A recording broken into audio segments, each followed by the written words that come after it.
states are now focusing on Black and Latino communities, which continue to be hard hit by coronavirus. Louisiana's governor has formed a health equality task force, and New York is opening a handful of new testing sites to study and address the problem. ABC's Zachary Keish joins us from one of those new locations in Brooklyn with a look at this growing concern. Zachary, good morning.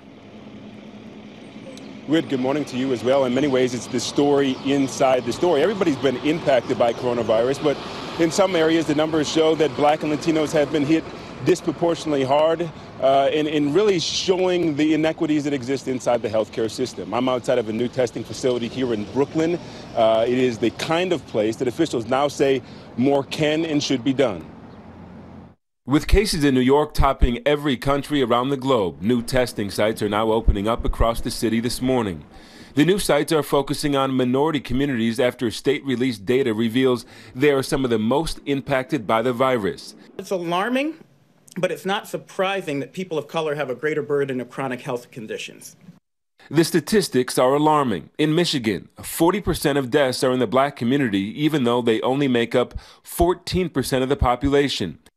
In Chicago, 72% of deaths have been among Black residents who make up less than 30% of the population. Louisiana is seeing similar numbers. And here in New York, minorities have been hit hard. Approximately 34% of deaths are in the Latino community, and roughly 28% are African Americans. There's no doubt systemic racism in our society still, and there's systemic structural inequality in our healthcare system.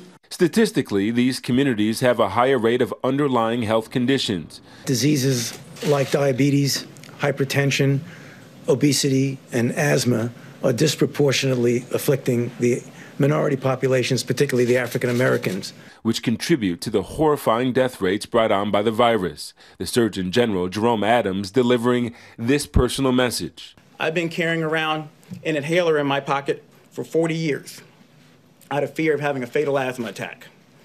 And I hope that showing you this inhaler shows little kids with asthma all across the country that they can grow up to be Surgeon General one day.